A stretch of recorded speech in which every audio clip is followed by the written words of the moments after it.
हाँ जी, तो देखो अपन आज असेसमेंट प्रोसीजर के सारे क्वेश्चंस कर लेते हैं, ठीक है। इसके बाद अपन अपील से रिवीजन करेंगे, उसके बाद मैं आपको जो है पीजीवीपी के सारे क्वेश्चंस करा दूंगा। पीजीवीपी क्योंकि सबसे इंपॉर्टेंट चैप्टर है अपने पूरे सिलेबस का। देखो क्वेश्चन नंबर 1 क्या कह रहा है कि mister X would like to furnish his updated return for the assessment year 22-23। तो बेसिकली मिस्टर एक्स को जो है अपनी अपडेटेड रिटर्न फर्निश करनी है। अच्छा, आपको एक चीज़ पता है कि भाई आप अपडेटेड रिटर्न कब तक फर्निश कर सकते हो? Within 2 years from the end of the relevant assessment year. तो within 2 years from the end of the relevant assessment year क्या कर सकते हो? आप अपडेटेड रिटर्न फर्निश कर सकते हो।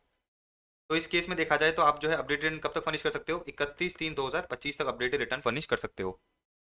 अब देखो क्या दे रखा है, in case he furnish is updated return of income he would be liable to pay 2.5 lakh का tax and 35,000 towards interest after adjusting tax and interest paid at the time of filing of earlier return. तो अगर आप updated return भरते हो तो आपको जो 2,85,000 की क्या करनी पड़ेगी? लाइबिलिटी पे करनी पड़ेगी। अब देखो ये बोल रहा है कि भाई अगर मुझे अपडेटेड रिटर्न फर्निश करनी है, अगर मुझे अपडेटेड रिटर्न फर्निश करनी है 31/3/2024 को, या फिर 28/2/2025 को, या फिर 31/5/2025 को, तो मैं क्या फर्निश कर सकता हूँ? तो अपनी टाइम लिमिट तो दे रखी है कितनी? 31/3/2025। तो इधर मैं कर सकता हूँ, इस डेट पे कर सकता हूँ, इस डेट पे कर सकता हूँ, 31/5/2025 को नहीं कर सकता क्योंकि ये टाइम लिमिट जो है इससे एग्जिट कर गई है। अब देखो ये कह रहा है कि भाई अगर हाँ तो क्या है, आप जो है क्या निकालो, आप जो है अपना अमाउंट ऑफ एडिशनल टैक्स निकालो, कितना आपको जो है एडिशनल इनकम टैक्स पे करना पड़ेगा, वो बेसिकली आप जो है क्या निकाल के दे दो, क्वेश्चन वाले को निकाल के दे दो, ठीक है। आगे देखो क्या दे रखा है, would your answer be different. इसको अपन आगे बढ़ते हैं, इसको अपन आगे बढ़ेंगे जब देख लेंगे।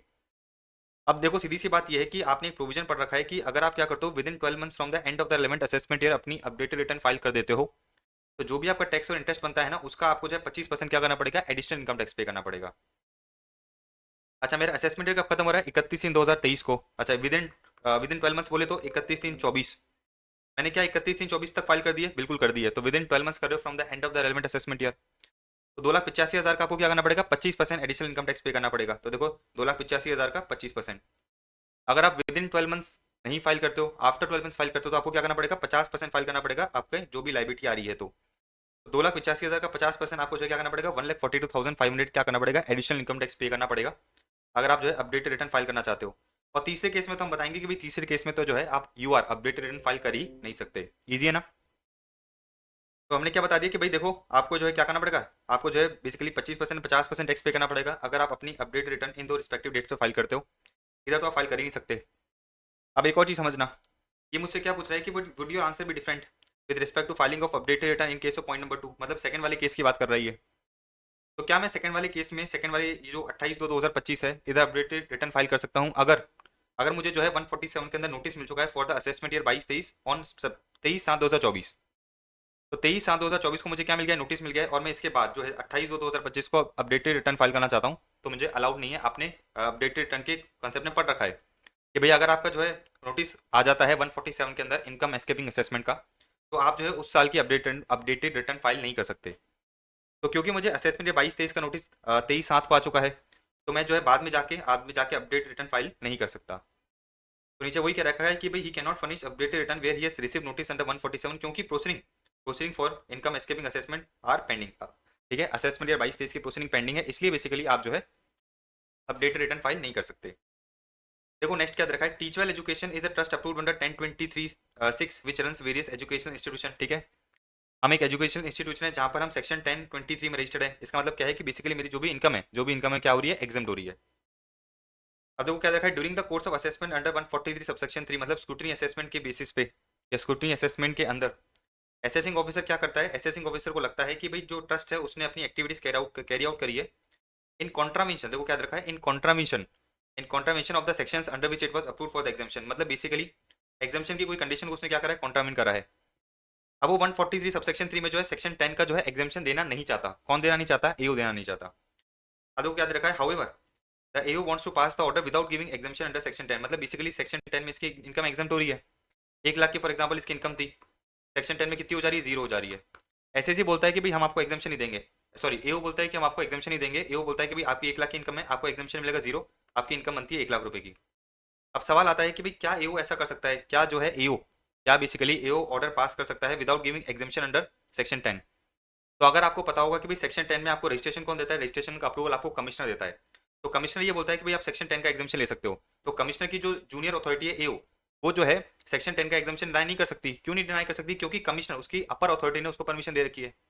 तो एओ को हमने ये कहा है कि भाई देख बेटा, अगर तुझे क्या करना है, इस सेक्शन 10 के एग्जामिशन को हटाना है ना, तो तुझे क्या करना पड़ेगा, कमिश्नर को एक एप्लीकेशन फाइल करनी पड़ेगी और कमिश्नर को बताना पड़ेगा कि हे प्रभु, आपने क्या करा था, इस ट्रस्ट को, इस एजुकेशनल इंस्टीट्यूशन को एग्जामिशन दिया था, लेकिन ये कंडीशन सेटिस्फाई नहीं कर रहा है, आप इसके एग्जामिशन विड्रॉ करो। तो जैसे ही कमिश्नर विड्रॉ कर लेगा, बोले तो जिसने ऑर्डर पास करा था वो अपने एग्जामिशन क्या करेगा, विड्रॉ कर लेगा, फिर जाके एओ क्या कर सकता है, फिर जाके बेसिकली एओ ऑर्डर पास कर सकता है।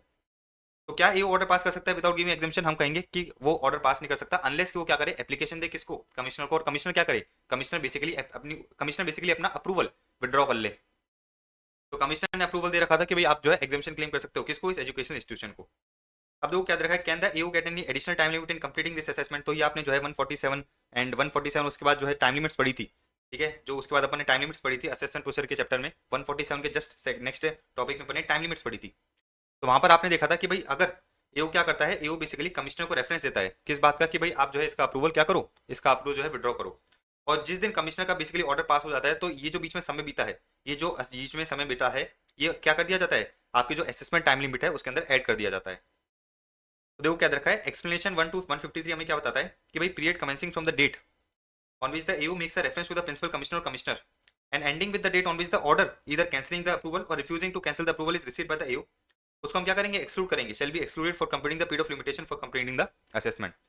मतलब फॉर एग्जांपल अगर एओ को 1 साल दिया था, तो 1 साल में जो है इतना समय और ऐड कर दिया जाएगा, क्योंकि इतना समय तो है किसने, कमिश्नर ने ऑर्डर पास करने में लगा दिया। फिर आपने ये प्रोविजन भी टाइम लिमिट से पढ़ा था कि भाई अगर time available to assessing officer for passing the assessment order after exclusion of such time period less than 60 days, तो रिमेनिंग पीरियड को हम जो है क्या करेंगे, एक्सटेंड कर देंगे 60 डेज में। तो ये वाली चीज जो है मैंने आपको एग्जांपल के साथ समझाई थी रिवीजन लेक्चर में, आप उसको जाके देख सकते हो। Therefore, AO will give the above mentioned additional time limit for completing the assessment, ठीक है। तो जो मैंने आपको ऊपर बताया कि भाई उसको अप्रूवल लेना पड़ेगा किसका, कमिश्नर का, वो इन लोगों ने इधर एक्सप्लेन कर रखा है, इसको आप जो है पढ़ सकते हो, इजी है। अब देखो आगे क्या दे रखा है, हमें ये बताना है कि भाई ये एसएससी जो है क्या कर सकते हैं, अपनी रिटर्न फाइल कर सकते हैं कि नहीं कर सकते हैं, या फिर इनको रिटर्न फाइल करनी कंपलसरी है या फिर ऑप्शनल है। देखो आपको पता है एक पार्टनरशिप फॉर्म होती है, उसको कंपलसरी क्या करनी पड़ती है, रिटर्न ऑफ इनकम फाइल करनी पड़ती है। ये लोगों ने कह रहा है कि भाई एक फॉर्म है जिसका लॉस हुआ 10,000 का, आप बता दो कि भाई इसको रिटर्न ऑफ इनकम फाइल करनी है क्या, हम कहेंगे भाई आपको जो है कंपलसरी फाइल करनी है। देखो मैंडेटरी है, फर्म को जो है क्या करना होता है, फर्म को जो है basically return of income mandatory file करनी होती है। अब देखो क्या रखा है, a registered association eligible for exemption under section 10 has income from house property of 6,60,000।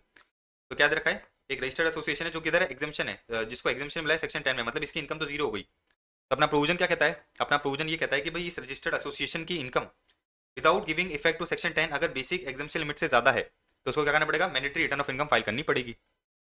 अपने केस में देखो हम अज्यूम करते हैं कि भाई डिफॉल्ट टैक्स रेजिम कुछ बता नहीं रखा, तो ये टैक्स कहाँ पे करेगा, डिफॉल्ट टैक्स रेजिम पे करेगा।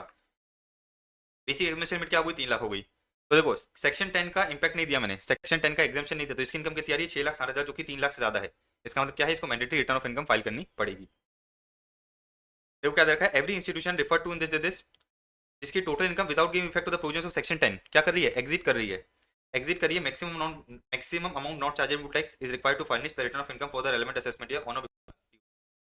हाँ जी, तो अपन ने क्या देखा था, अपन ने ये देखा था कि भाई अगर ये इंस्टीट्यूशन है, इसकी income before claiming exemption under section 10 basic exemption limit से ज्यादा है, तो इसको क्या करना पड़ेगा, इसको जो है अपनी रिटर्न ऑफ इनकम फाइल करनी पड़ेगी।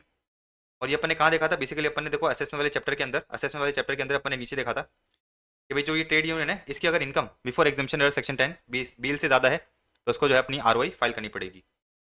अब देखो नेक्स्ट आ जाओ, नेक्स्ट क्या कह रहा है कि भाई एक वाई है जिसकी एज है 45 ईयर्स, ठीक है, इसकी सैलरी कितनी है, 5,90,000 है, और 10 लाख की क्या है बैंक इनकम आ रही है एफडी से। तो 5,90,000 में से 50,000 को तुम क्या दे देंगे, इसको स्टैंडर्ड डिडक्शन दे देंगे, कितना बचा, 5,40,000। 5,40,000 और प्लस 10,000 कितना हो गया, 5,50,000 हो गया। अच्छा इसकी इनकम बेसिक एग्जामिनेशन लिमिट से ज्यादा है, तो क्या करना पड़ेगा, इसको कंपलसरी आरओआई फाइल करनी पड़ेगी। तो हम वही बताएंगे कि देखो भाई इसकी इनकम जो है कितनी है, इसकी इनकम बेसिकली 5,50,000 है, बेसिक एग्जामिनेशन लिमिट से ज्यादा है, तो क्या करना पड़ेगा, इसको अपनी रिटर्न ऑफ इनकम फाइल करनी ही पड़ेगी। तो द नो लिख रखा होगा वो टाइपो है, इसको क्या कर देना, यस कर देना, ईजी है। आगे बढ़ते हैं अपन, ये देखो क्या दे रखा है, मिस्टर एक्स है रेसिडेंट इंडिविजुअल, ठीक है, एक क्या है मिस्टर एक्स है जिसकी वो क्या है, रेसिडेंट इंडिविजुअल है, एज कितनी है, 80 साल है। तो आप मुझे बताओ कि भाई बेसिक एग्जामिनेशन लिमिट कितनी हो गई, बेसिक एग्जामिनेशन लिमिट हो गई इसकी 5 लाख की, ठीक है। इसकी टोटल इनकम देखना कितनी आ रही है, इसकी टोटल इनकम आ रही है 2,85,000, इसकी टोटल इनकम आ रही है 2,85,000 की। फिर देखो क्या दे रखा है, he has claimed deduction of 1.5 lakh under 80C। इसकी टोटल इनकम आ रही है कितनी, 2,85,000, और इसने डिडक्शन कितना ले लिया है, इसने डिडक्शन ले लिया है 1.5 लाख का। फिर आगे दे रखा है कि long term capital gain of 80,000, long term capital gain of 80,000 is not taxable by virtue of exemption available up to the specified threshold under 112A। Assume that he has opted for the normal provisions, ठीक है, normal provisions में opt कर रखा है, इसका मतलब क्या हो जाएगा, इसकी बेसिक एग्जामिशन 5 लाख हो जाएगी। तो मुझे बता रखा है कि भाई आप मुझे ये बता दो कि भाई इसकी आप मुझे ये बता दो कि भाई इसको compulsory return of income file करनी है कि नहीं करनी है। तो आपने प्रोविजन क्या पढ़ रखा है? आपने प्रोविजन पढ़ रखा है कि भाई किसी बंदे की अगर total income before giving effect to chapter 6 का डायरेक्शंस अगर बेसिक एग्जामिशन लिमिट से ज्यादा है तो उसको क्या करना पड़ेगा, आरओआई फाइल करनी पड़ेगी। इसकी इनकम कितनी आ रही है, 2,85,000 आ रही है। ये क्या है, टोटल इनकम है। तो मैं क्या करूंगा, ये वाला 80C के डायरेक्शंस ऐड कर दूंगा। 2,85,000 प्लस 1.5 लाख करो, कितना हो रहा है? 2,85,000 करा मैंने प्लस 1.5 लाख करा, कितना हो गया ये? 4,35,000 हो गया। ठीक है, 4,35,000 हो गया। अब इधर आओ एक बार, तो क्या दे रखा है, as per provisions of 139 subsection 1 every person जिसकी total income without giving effect to the provisions of chapter 6 से बेसिक एग्जामिशन लिमिट से ज्यादा है, उसको क्या करना पड़ेगा, उसको अपनी जो है रिटर्न ऑफ इनकम फाइल करनी पड़ेगी ऑन और बिफोर द ड्यू डेट। अब देखो क्या दे रखा है, the gross total income of mister X, the gross total income of mister X before giving effect to the deduction of 1,50,000 कितनी है, 4,35,000 है, which is less than the basic exemption limit of 5 lakh applicable to the individual aged 80 years. Therefore क्या करना पड़ेगा, mister x need not file the return of income. तो उसको return of income file करने की जरूरत नहीं है। क्यों जरूरत नहीं है? क्योंकि उसकी बेसिकली जो टोटल इनकम है, उसकी जो टोटल इनकम है वो क्या है, बेसिक एग्जामिशन लिमिट से ज्यादा है। सॉरी, बेसिक एग्जामिशन लिमिट से ज्यादा नहीं है, तो उसको रिटर्न ऑफ इनकम फाइल करनी नहीं पड़ेगी। तो 5 लाख तक हमने उसको एग्जामिशन दिया है, 5 लाख तक की उसकी इनकम है, तो उसको जो है उसको जो है बेसिकली आरओआई फाइल करने की जरूरत नहीं है। लेकिन आगे देखना क्या दे रखा है, वोट योर आंसर चेंज। अगर उसने क्या कर रखा है, 1,05,000 का इलेक्ट्रिसिटी का खर्चा कर रखा है, तो अपन ने पढ़ रखा है कि भाई अगर आप एक अमीर इंसान हो, आप पूरे साल में 1 लाख से ज्यादा का बिजली का बिल खर्च कर देते हो, इसका मतलब ये है कि भाई आप अमीर इंसान हो, आपको क्या करना पड़ेगा, आरओआई फाइल करनी पड़ेगी और हमें बताना पड़ेगा कि भाई आपने जो है कितनी इनकम अर्न करी है। तो हम कहेंगे कि भाई हाँ, हमारा आंसर चेंज होगा। अगर आपने जो है 1,05,000 का इलेक्ट्रिसिटी पे खर्चा करा है, तो आपको जो है क्या करना पड़ेगा, आपको जो है रिटर्न ऑफ इनकम फाइल करनी पड़ेगी on before the due date. Alright, तो अपन ने बेसिकली कौन सा कर लिया, क्वेश्चन नंबर 3 का 1 कर लिया। ठीक है। अच्छा, आपके दिमाग में एक सवाल आ रहा होगा, एक सवाल क्या आ रहा होगा कि ये जो टोटल इनकम है, टोटल इनकम आपने लिए कितनी ली है, 2,85,000 के लिए। इसमें आपने जो लॉन्ग टर्म कैपिटल है वो तो लिया ही नहीं है, इसमें जो आपने लॉन्ग टर्म कैपिटल है वो तो ऐड करा ही नहीं है। तो बड़े ध्यान से समझना, एक चीज होती है ग्रॉस टोटल इनकम और एक होता है टोटल इनकम। ठीक है, जब आप टोटल इनकम निकालते हो ना, टोटल इनकम का मतलब क्या होता है कि भाई आपने जो ऊपर सारी इनकम कमाई है पांचों हेड में, वो ऑलरेडी ऐड हो रखी है। इसका मतलब क्या है, ये जो 80,000 की लॉन्ग टर्म इनकम है ना, लॉन्ग टर्म कैपिटल गेन की इनकम है, ये 2,85,000 में ऑलरेडी इंक्लूड हो रखी है। तो कंफ्यूज मत हो ना, वर्डिंग्स को समझना एग्जाम में क्या कह रहा है। तो अगर एग्जाम में बता रहा है कि भाई टोटल इनकम है, तो टोटल इनकम का क्या मतलब होता है, टोटल इनकम का मतलब होता है कि भाई पांचों हेड की हमने इनकम ऐड करी है, उसके बाद चैप्टर 6 के डायरेक्शन दिए हैं। ठीक है, तो मतलब पांचों पांचों हेड की इनकम को ऐड करोगे तो क्या आता है, ग्रॉस टोटल इनकम आती है। फिर उसमें से आप जो है चैप्टर 6 के डायरेक्शन देते हो, उसके बाद क्या आती है आपकी टोटल इनकम। तो टोटल इनकम का मतलब क्या है कि भाई इस पांचों हेड की इनकम इसमें ऑलरेडी इंक्लूड हो रखी है। तो कंफ्यूज मत हो जाना कि भाई 80,000 इसके अंदर हमने ऐड क्यों नहीं करा, 80,000 ऑलरेडी एडेड है। आ जाते हैं क्वेश्चन नंबर 4 पे। देखो क्या दे रखा है, the AO issued notice under 142 subsection 1 on the SSC on 24 February 2024 कि भाई तू रिटर्न ऑफ इनकम फाइल कर दे फॉर द असेसमेंट ईयर 23-24। ठीक है, in response to the said notice SSC furnish the return of loss and claim carry forward of business loss and unabsorbed depreciation. अच्छा, आपको मैंने चीज समझा रखी थी रिवीजन वीडियो में, आपको पता भी होगा कि भाई अगर आपको जो है बिजनेस लॉस को कैरी फॉरवर्ड करना है तो आपको कंपल्सरी आरओआई फाइल करनी पड़ेगी on before the due date. इस भाई ने, इस एसएससी ने अपनी आरओआई फाइल करी थी क्या, इस एसएससी ने अपनी आरओआई फाइल करी नहीं थी। तो ड्यू डेट निकल गई। ड्यू डेट के बाद जब एओ बोलता है नोटिस इशू करके कि तू भाई अपनी आरओआई फाइल कर दे, तो इसने क्या करा, इसने फिर आरओआई फाइल कर दी और फिर ये बोलता है कि भाई मेरे को जो है बिजनेस लॉस कैरी फॉरवर्ड करना है। तो हम एसएससी को प्रोविजन समझाएंगे कि भाई अगर तुझे बिजनेस लॉस कैरी फॉरवर्ड करना है तो क्या करना पड़ेगा, तुझे तुझे अपनी रिटर्न ऑन और before the due date file करनी पड़ेगी। तो जो लॉस की रिटर्न है आपको क्या करना पड़ता है, आपको ऑन और before the due date file करनी पड़ती है, ताकि आप क्या कर सको, बिजनेस लॉस को कैरी फॉरवर्ड कर सको। क्या एसएससी ने जो है अपनी रिटर्न ऑफ इनकम ऑन और before the due date file करी थी, नहीं करी थी, तो बिजनेस लॉस कैरी फॉरवर्ड नहीं हो सकता। लेकिन आपने एक और चीज समझ रखी है, आपने क्या चीज समझ रखी है कि इनकम फ्रॉम हाउस प्रॉपर्टी और अनऑब्जर्व डेप्रिसिएशन को आप कैरी फॉरवर्ड कर सकते हो इवन दो आपने return of income due date तक फाइल नहीं करी थी। तो अपन ने इस केस में जो return of income due date तक फाइल नहीं करी थी, बाद में जाके मैं क्या कर रहा हूँ, बाद में जाकर रिटर्न ऑफ इनकम फाइल कर रहा हूँ on the basis of notice issued by the AO. तो क्या मैं अनऑब्जर्व डेप्रिसिएशन को कैरी फॉरवर्ड कर सकता हूँ, बिल्कुल कर सकते हो, क्योंकि अपना प्रोविजन क्या कहता है, income from house property and unabsorbed depreciation को आप कैरी फॉरवर्ड कर सकते हो इवन दो आपने return of income due date तक फाइल नहीं करी थी। तो जो मैंने बताया आपको जो है इधर अंग्रेजी में दे रखा है, आप इसको पढ़ लेना। आगे बढ़ते हैं। देखो तो क्या बता रखा है, रजिस्टर्ड ट्रेड यूनियन जिसकी इनकम कितनी आ रही है, जिसकी इनकम आ रही है 1 लाख रुपए फ्रॉम लेट आउट प्रॉपर्टी। अब इसको बताना है कि भाई रिटर्न ऑफ इनकम फाइल करनी है कि नहीं करनी है। तो अपन ने प्रोविजन ये देखा है कि अगर आपकी total income before giving exemption under section 10 basic exemption limit से ज्यादा है, तो आपको क्या करना पड़ता है, तो आपको जो है basically return of income file करनी पड़ती है। अब मुझे एक चीज बताओ कि भाई इसकी टोटल इनकम ही कितनी आ रही है, टोटल इनकम ही आ रही है 1 लाख रुपए। क्या मैंने अभी तक सेक्शन 10 का एग्जामेशन दिया, नहीं दिया है। तो इसकी जो टोटल इनकम है 1 लाख, वो बेसिक एग्जामेशन लिमिट से ऑलरेडी कम है, तो इसको रिटर्न ऑफ इनकम फाइल करने की जरूरत नहीं है। तो हम वही बताएंगे कि भाई देखो, without giving effect to the provisions of section 10 आपकी total income basic exemption limit से कम है, तो आपको जो रिटर्न ऑफ इनकम फाइल करने की जरूरत नहीं है। इसी तरह से एक और चीज समझना एक पब्लिक ट्रस्ट है जिसकी इनकम, जिसकी बेसिकली एनुअल रिसिट है, एग्रीगेट एनुअल रिसिट है कितनी, मतलब बेसिकली इसने सेल्स करी है 505 लाख की, इसने सेल्स करी है कितनी की, 505 लाख की, एंड अवेल करा है एग्जेम्पशन, अवेल करा है एग्जेम्पशन ऑफ 3,10,000, ठीक है, अवेल करा है एग्जेम्पशन ऑफ 3,10,000, ठीक है, under section 10 with the total income of इतना। इसका मतलब क्या है, इसका मतलब ये है कि भाई इसकी टोटल इनकम कुछ आ रही होगी, इसकी टोटल इनकम कुछ आ रही होगी, उसमें से इसने 3,10,000 का क्या करा, एग्जेम्पशन क्लेम करा, तो इसकी टोटल इनकम अब कितनी हो गई, 2,40,000 हो गई। तो हम ये कह रहे हैं कि भाई पहले उसकी कुछ इनकम आ रही होगी, उसमें से इसने 3,10,000 का एग्जेम्पशन क्लेम करा, अब उसकी टोटल इनकम कितनी बच रही है, 2,40,000। पढ़ो भाई, उसकी सेल्स है 5,05,000 की, उसने कितने का एग्जेम्पन अवेल करा है, 3,10,000 का, under section 10 with the total income of 2,10,000, ठीक है। तो इसका मतलब क्या है, इसका मतलब बेसिकली ये है कि भाई इसकी टोटल इनकम कितनी हो रही होगी, चेक करो इसकी टोटल इनकम कितनी आ रही है, 3,10,000 प्लस 2,40,000 करो, 3,10,000 प्लस 2,40,000 करोगे तो आपकी आ जाएगी टोटल इनकम 5,50,000 की। तो 5,50,000 की आपकी जो है टोटल इनकम हो रही होगी, 5,50,000 की आपकी टोटल इनकम हो रही होगी, उसमें हमने क्या करा, उसमें से बेसिकली हमने आपको सेक्शन 10 का, उसमें से हमने आपको जो है सेक्शन 10 का एग्जामेशन दे दिया, आपकी जो है अब टोटल इनकम कितनी आ रही है, 2,40,000 आ रही है। तो देखो क्या दे रखा है, since the total income without giving effect to the exemption is 5,50,000 जो 3 लाख से ज्यादा है, आपको क्या करना पड़ेगा, आपको जो है अपनी रिटर्न ऑफ इनकम फाइल करनी पड़ेगी। तो हमने यही पढ़ रखा है कि भाई अगर आपकी total income before giving effect to the provision of section 10, इसको हटा दो, सेक्शन 10 के एग्जामेशन को हटा दो, अगर बेसिक एग्जामेशन लिमिट से ज्यादा है तो आपको क्या करना पड़ता है, रिटर्न ऑफ इनकम फाइल करनी पड़ती है।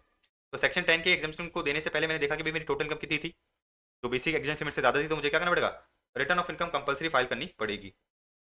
आ जाओ नीचे देखो क्या दे रखा है जी। तो देखो अपन क्वेश्चन नंबर 6 देखते हैं। क्वेश्चन नंबर 6 क्या कह रहा है कि भाई what will be the consequence जब मिस्टर राघव ने क्या करा है, 75,000 कैश में पे करा है to a travel agent for his travel to Saudi Arabia to be undertaken for the business purpose by intentionally quoting the wrong PAN. इस भाई को फॉरेन ट्रैवल जाना था, तो इसने क्या करा, ट्रैवल एजेंट को 75,000 रुपये कैश में दे दिए और अपन पैन नंबर भी गलत कोट करा। तो आपको एक प्रोविजन पता होगा, प्रोविजन मुझे क्या कहता है कि भाई अगर अगर आप क्या करो, फॉरेन ट्रैवल एजेंट को 50,000 से ज़्यादा कैश में दे रहे हो तो आपको जो है पैन नंबर कोट करना पड़ता है। देखो कोटिंग ऑफ पैन मैंडेटरी है। अगर आप क्या कर रहे हो, अगर आप बेसिकली पेमेंट कर रहे हो फॉर फॉरेन ट्रैवल या purchase of foreign currency at any one time in cash 50,000 से ज़्यादा, तो बेसिकली आपने क्या करा है, आपने जो है गलत पैन कोड करा है। तो हम कहेंगे कि भाई देखो गलत पैन कोड करने की पेनल्टी 10,000 रुपये है। तो आपको एक चीज़ पता होगी कि जब भी अपन क्या करते हैं, पैन को गलत कोड करते हैं, आप बस आंख बंद करके एक चीज़ लिख के आ जाना कि पेनल्टी कितनी होती है, 10,000 होती है। तो आपने क्या करा है, बेसिकली पैन नंबर गलत कोड करा है, आपको जो है 10,000 की पेनल्टी देनी पड़ेगी। अब देखो क्या रखा है, would your answer be different अगर cash payment was made for his travel to Nepal, कोई दिक्कत नहीं है, नेपाल भी तो फॉरेन कंट्री ही है, नेपाल को भी तो फॉरेन कंट्री मानते हैं अपन, तो भी कोई आंसर डिफरेंट नहीं होगा। तो देखो क्या रखा है, आंसर वो remain the same even if the cash payment was made for his travel to Nepal. तो जो मैंने आपको समझाया वो इन लोगों ने इधर अंग्रेजी में छाप रखा है। अब आ जाओ 7 पे। देखो क्या रखा है, for facilitating expeditious resolution of disputes relating to international transactions involving the transfer pricing and foreign companies the income tax act 1961 is provided for the alternative dispute resolution mechanism. तो आपको पता है डीआरपी वाला केस आ गया था, ठीक है। In this context you are required to answer the following questions. अच्छा, what is the meaning of DRP and the eligible SSC. तो आपको पता है भाई डीआरपी का मतलब क्या होता है, डीआरपी का मतलब होता है कमिश्नर, 3 कमिश्नर बैठ के क्या करते हैं, एक कलीजियम बनाते हैं, उसको अपन क्या कहते हैं, डीआरपी कहते हैं। कौन कौन से एलिजिबल पे जो है ये डीआरपी वाले प्रोविजंस लगते हैं। तो आपको बताया कि भी कोई भी person in whose case the variation refer to in 144 subsection C arises as a consequence of order of transfer pricing officer. तो ट्रांसफर प्राइसिंग ऑफिसर के ऑर्डर की वजह से आपकी बेसिकली क्या हो रही है, इनकम एनहांस हो रही है, या फिर नॉन कॉर्पोरेट नॉन रेसिडेंट या फिर फॉरेन कंपनी। तो बेसिकली इन तीन पर्टिकुलर एसएससी के केस में अपन क्या कर सकते हैं, डीआरपी के पास जो है ऑब्जेक्शन फाइल कर सकते हैं। तो कौन है, फॉरेन कंपनी है, कोई भी एसएससी जिसकी इनकम किसने इंक्रीज करी है, जिसकी इनकम में वेरिएशन करा है ट्रांसफर प्राइसिंग ऑफिसर ने, या फिर नॉन कॉर्पोरेट नॉन रेसिडेंट, ठीक है। तो एनआर है लेकिन क्या है, नॉन कॉर्पोरेट है, कॉर्पोरेट नहीं होना चाहिए। तो फॉरेन कंपनी हो गया, और फिर एनआर इंडिविजुअल हो गया बेसिकली, क्योंकि नॉन कॉर्पोरेट है, नॉन कॉर्पोरेट की बात करिए तो बेसिकली क्या हो गया, नॉन रेसिडेंट इंडिविजुअल। अच्छा देखो क्या देखा है, what can be the when can the grievance for resolution be filed by the assessee. तो बेसिकली एसएससी क्या कर सकता है, SSC with in 30 days of the receipt of draft order क्या करेगा, बेसिकली डीआरपी को जो है अपना ऑब्जेक्शन फाइल कर देगा। तो एओ जो है ऑर्डर पास करने से पहले क्या करेगा, ड्राफ्ट ऑर्डर किसको देगा, एसएससी को देगा, और एसएससी क्या करेगा, with in 30 days of the receipt of draft order जो है बेसिकली डीआरपी को अपने जो है ऑब्जेक्शन फाइल कर देगा। अब मुझे बताओ कि भाई जो है कौन कौन से एविडेंस डीआरपी कंसिडर करेगा। अपन ने क्या करा है, एसएससी ने डीआरपी को जो है ऑब्जेक्शन फाइल कर दिए हैं। अब डीआरपी अपना ऑर्डर पास करेगा, क्या क्या बेसिस पे जो है वो अपना ऑर्डर पास करेगा। तो एओ ने जो ड्राफ्ट ऑर्डर दिया है, ऑब्जेक्शन जो एसएससी ने फाइल करे हैं, या फिर सारे एविडेंस जो उसके पास अवेलेबल हैं, report of transfer pricing officer, report of assessing officer, सारे records relating to the draft order, evidence collected, मतलब बेसिकली सारे एविडेंस को देख के वो जो है अपना ऑर्डर पास कर देगा। इररिलेवेंट आपको याद करने की जरूरत नहीं है। अच्छा, best judgement best judgement assessment जो है, बेस्ट जजमेंट असेसमेंट 144 में एओ कब का पास कर सकता है। तो आपने रिटर्न ऑफ इनकम फाइल करी नहीं है, नॉर्मल रिटर्न ऑफ फाइल नहीं करी, बिलेटेड फाइल नहीं करी, रिवाइज रिटर्न फाइल नहीं करी या फिर अपडेटेड रिटर्न फाइल नहीं करी। आपने जो है बेसिकली 142 सबसेक्शन 1 या फिर 142 ए की कंप्लाइंस नहीं करी, ठीक है, आपको नोटिस इशू करा गया कि भाई रिटर्न फाइल कर दो, आपने फाइल नहीं करी। 142 ए में आपको कहा गया था कि भाई आप स्पेशल ऑडिट करा लो, इन्वेंट्री वैल्यूएशन करा लो, आपने करा नहीं, तो बेसिकली क्या हो जाएगा, 144 हो जाएगा। 143 में आपको जो है बेसिकली एक नोटिस इशू करा गया कि भाई हम आपका जो है रेगुलर असेसमेंट करना चाहते हैं, आपको जो है कोई रिप्लाई देना है तो दे दो, आपने रिप्लाई नहीं दिया तो क्या हो जाएगा, बेसिकली बेस्ट जजमेंट असेसमेंट कर दिया जाएगा। ये अपने 144 में पढ़ रखा है, एक्जैक्टली 144 की लैंग्वेज है इधर, आपको दिखा भी देते हैं। सेक्शन 144 ये हो गया, 142, 142 ए, 143, देखो ये रहा 144। तो आपको जो ये लिख के आना है कि अगर 144 आपने कंप्लाई नहीं करा तो क्या क्या क्या क्या प्रोविजंस अप्लाई होते हैं, राइट। तो अगर 144 आपने जो है बेसिकली कंप्लाई नहीं करा तो प्रोविजन क्या होंगे, सीधी सी बात है, आपको जो है शो कॉज नोटिस इशू करा जाएगा। लेकिन 144 कब कब लगता है वो अपने इधर देख लिया। अब देखो फर्दर फर्दर फर्दर अगर आपने और कुछ वॉल्यूशंस करे हैं तो भी जो है बेस्ट जजमेंट असेसमेंट हो सकता है। ये भी अपने कहाँ पढ़ रखा है, ये भी अपने जो है देखो इधर पढ़ रखा है, ये रहा। इन तीन पर्टिकुलर केस में भी जो है क्या हो सकता है, आपका बेस्ट जजमेंट असेसमेंट हो सकता है। AO is not satisfied about the completeness या correctness of books of accounts, AO को लगता है कि भाई आपके बुक्स ऑफ अकाउंट्स गलत हैं, या फिर आपने आईसीडीएस फॉलो नहीं करा है, या फिर करेक्ट मेथड ऑफ अकाउंटिंग आपने जो है एम्प्लॉय नहीं करा है, correct method of accounting was not regularly filed या फॉलोड बाय द एसएससी। तो इस केस में क्या हो सकता है, इस केस में बेसिकली बेस्ट जजमेंट असेसमेंट हो सकता है। तो जो अपने नोट्स में इधर पढ़ा था यही लोगों ने जो है इधर पैराग्राफ में दे रखा है, यही लोगों ने इधर क्या दे रखा है, पैराग्राफ में दे रखा है। तो बेसिकली आप तो जो है ये लिख के आना अगर आता है तो, थियोरेटिकल क्वेश्चन है आने के चांसेस बहुत रेयर हैं। अच्छा 143 सबसेक्शन 1 में क्या होता है, आपकी रिटर्न प्रोसेस होती है, आपने अपनी रिटर्न ऑफ इनकम फाइल करी। 143 सबसेक्शन 1 के अंदर क्या होता है, 143 सबसेक्शन 1 के अंदर आपकी जो है रिटर्न प्रोसेस होती है। कोई भी अगर आपकी रिटर्न में अर्थमेटिकल एरर है तो उसके बेसिकली क्या हो जाते हैं, एडजस्टमेंट्स कर दिए जाते हैं। तो इसमें पूछ रहा है कि भाई कौन कौन से एडजस्टमेंट करे जाते हैं, कौन कौन से एडजस्टमेंट करे जाते हैं जब आपकी रिटर्न 143 सबसेक्शन 1 के अंदर क्या हो रही है, प्रोसेस हो रही है। तो अगर आपकी रिटर्न में कोई अर्थमेटिकल एरर है तो उसका एडजस्टमेंट कर दिया जाएगा। आपने कोई इनकरेक्ट क्लेम दे रखा है, अगर आपने कोई इनकरेक्ट क्लेम दे रखा है तो उसका एडजस्टमेंट हो जाएगा, ठीक है। इसी तरह से आपका लॉस डिसअलाउ कर दिया जाएगा अगर आपने return of income due date के बाद फाइल करी है। अच्छा आपने जो टैक्स ऑडिट रिपोर्ट फाइल करी है, टैक्स ऑडिट रिपोर्ट फाइल करी है, उसमें कोई खर्चा आपका डिसअलाउ होना चाहिए था तो उसको डिसअलाउ कर दिया जाएगा अगर आपने जो है अपनी रिटर्न ऑफ इनकम में उसको डिसअलाउ नहीं करा है। इसी तरह से आपको जो चैप्टर 60 के डिडक्शंस 10 डबल के डिडक्शंस नहीं दिए जाएंगे अगर आपने रिटर्न क्या करी, ड्यू डेट के बाद फाइल करी है। अच्छा एडजस्टमेंट करने से पहले आपको जो है इंटीमेशन जाएगा, जो भी अपन ये एडजस्टमेंट करने जा रहे हैं इसका मतलब हम आपकी क्या है, टैक्स लायबिलिटी बढ़ा रहे हैं, हम आपकी जो है इनकम बढ़ा रहे हैं, टैक्स लायबिलिटी बढ़ा रहे हैं। तो देखो क्या रखा है, नो सच एडजस्टमेंट, आप एडजस्टमेंट नहीं कर सकते अनलेस आपने जो है एसएससी को इंटीमेट करा है कि भाई देखो हम ये एडजस्टमेंट करने वाले हैं। अब देखो क्या रखा है further, the AO shell make any adjustment after considering the response received from the assessee. तो एओ क्या करेगा, एडजस्टमेंट करेगा जब आपने पहले उसको इंटीमेशन दिया फिर उसका आपको रिप्लाई मिल गया। अगर आपको रिप्लाई नहीं मिलता है विद इन 30 डेज तो आप क्या कर सकते हो, आप खुद एडजस्टमेंट कर सकते हो। तो एसएससी को 30 दिन का समय दिया गया क्या करने के लिए, रिप्लाई करने के लिए। अगर आप एसएससी ने रिप्लाई नहीं करा तो उस केस में क्या होगा, उस केस में बेसिकली आपकी जो है एडजस्टमेंट कर दिया जाएगा। देखो ये पढ़ने पड़ रखा है, प्रोसेसिंग ऑफ रिटर्न सारे नोट्स में कवर्ड है, डोंट वरी। ये अपन कौन कौन से एडजस्टमेंट्स करेंगे, फिर अपन ने देख लिया कि भाई आपको जो है इंटीमेशन भेजना पड़ेगा और विद इन 30 डेज उसको क्या करना पड़ेगा, विद इन 30 डेज अगर वो रिप्लाई नहीं करता है तो क्या करेगा, वो एडजस्टमेंट कर दिया जाएगा एओ। अच्छा इंटीमेशन इंटीमेशन मिलने के बाद आपको जो डिमांड मिलती है, डिमांड भी आपको with in 30 days of receiving intimation क्या करनी पड़ेगी, पे करनी पड़ेगी। अगर आप पे नहीं करते हो तो आप क्या मान लिए जाओगे, एसएससी इन डिफॉल्ट मान लिए जाओगे।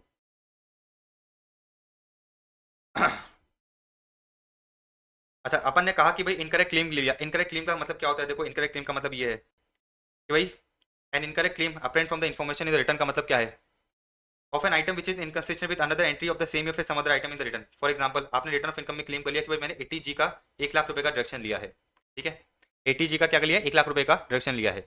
अच्छा बाद में जब आपको जो रिटर्न ऑफ इनकम भरते हैं आपने जो प्रूफ अटैच करें, प्रूफ अटैच में से 50,000 आ रहा है, क्या आ रहा है, से 50,000 आ रहा है। तो क्या है बेसिकली इनकंसिस्टेंट है, कोई आपने आइटम क्लेम करा है जो इनकंसिस्टेंट है with another entry of the same या other item in the return of income.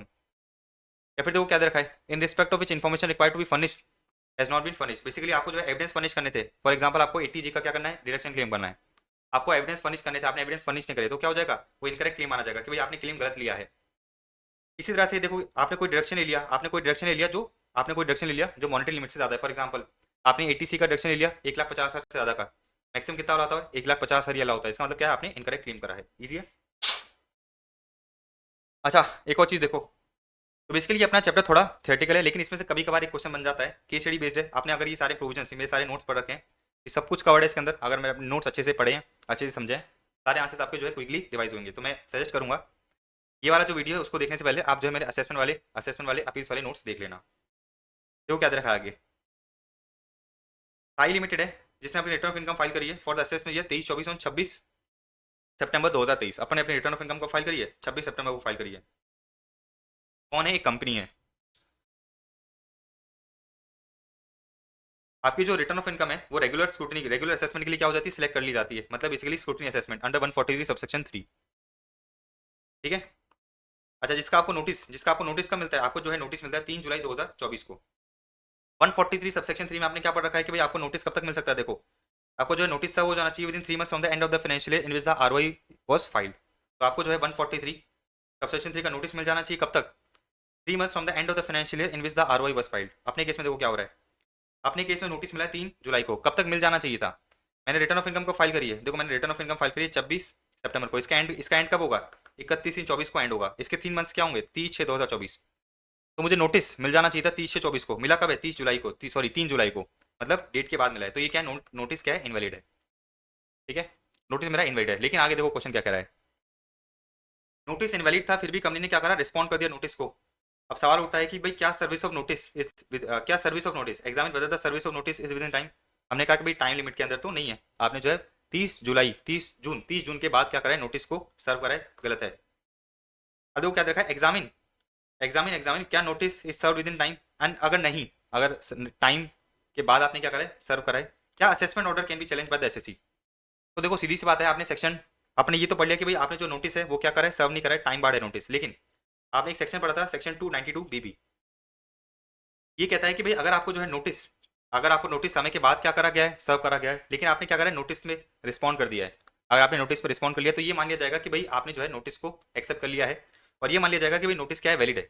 लेकिन अगर आपने असेसमेंट कंप्लीट होने से पहले सरकार को ये कहा कि भाई देखो मैंने पहले गलती से रिप्लाई फाइल कर दिया था, मुझे अब पता चला कि भाई नोटिस टाइम बार्ड है, तो उस केस में क्या होगा, उस केस में नोटिस जो है इनवैलिड मान लिया जाएगा। अब प्रोविजन पढ़ सकते हो आप, देखो क्या दे रखा है, अगर SSC has appeared in any proceeding, वो किसी प्रोसीडिंग में अपीयर कर जाता है या फिर कोऑपरेट कर देता है किसी इंक्वायरी में रिलेटिंग टू असेसमेंट और रीअसेसमेंट। ठीक है, अगर वो किसी प्रोसीडिंग में अपीयर कर गया या फिर कोऑपरेट कर गया in any inquiry relating to assessment और रीअसेसमेंट, ये मान लिया जाएगा it shall be deemed that notice required to be served upon him has been duly served upon him in time. ठीक है, अगर आपने क्या करा है, नोटिस अगर आपने प्रोसीडिंग में अपीयर कर लिया है या फिर आपने क्या करा है, कोऑपरेट कर लिया है इन द इंक्वायरी, तो ये मान लिया जाएगा कि भाई नोटिस आपको जो है प्रॉपर्ली सर्व कर लिया गया था, इवन दो वो प्रॉपर्ली सर्व नहीं हुआ था।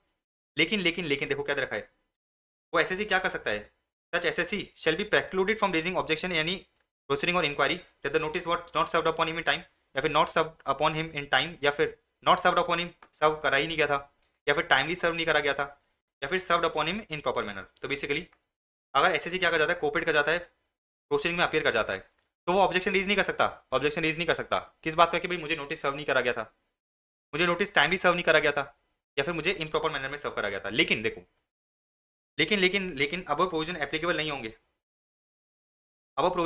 होंगे, अगर एसएससी असेसमेंट को कंप्लीट होने से पहले ऑब्जेक्शन रेज कर देता है तो।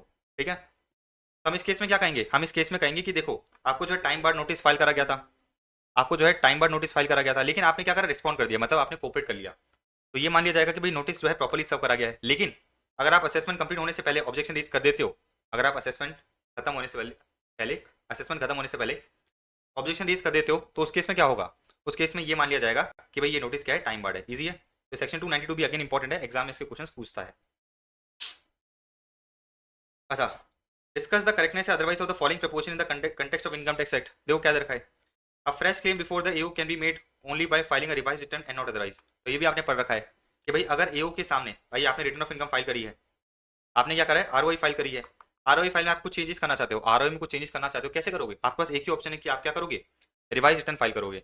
तो अगर देखो आप एओ को ये कह रहे हो कि भाई मुझे रिटर्न में कुछ रिवाइज करना है, तो आप रिवाइज रिटर्न फाइल करके ही कर सकते हो। एओ को जो है एक लेटर देके आप ये नहीं कह सकते कि भाई क्या करो, रिवाइज करो मेरी रिटर्न को। तो मैंने आपको ये बताया कि लॉ अपने को ये कहता है कि भाई अगर आपको अपनी रिटर्न ऑफ इनकम रिवाइज करनी है तो आप क्या कर सकते हो, रिटर्न ऑफ इनकम को रिवाइज कर सकते हो। आपको टाइम लिमिट दे रखी है, ठीक है, आपको टाइम लिमिट दे रखी है with in 9 months from the end of the financial year. With 9 months from the end of the financial year आप अपनी क्या कर सकते हो, बेसिकली रिटर्न को रिवाइज कर सकते हो। ठीक है, इतनी कहानी आपको समझ में आती है।